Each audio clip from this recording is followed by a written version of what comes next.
Cristina se mueve por Bardenas, El Bayo y Santa Anastasia como Pedro por su casa. Es la cartera de esta zona de las 5 villas desde hace 12 años y cada día recorre 25 kilómetros con su oficina a cuestas. Hola, buenos días, Hola. Amparo. ¿Qué tal?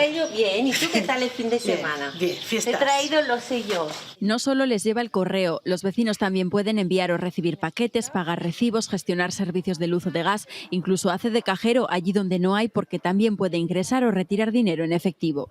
Sobre todo el servicio que hacemos en cuenta de los bancos, eso es muy importante porque todo el mundo no puede desplazarse a Egea a hacer según qué servicios.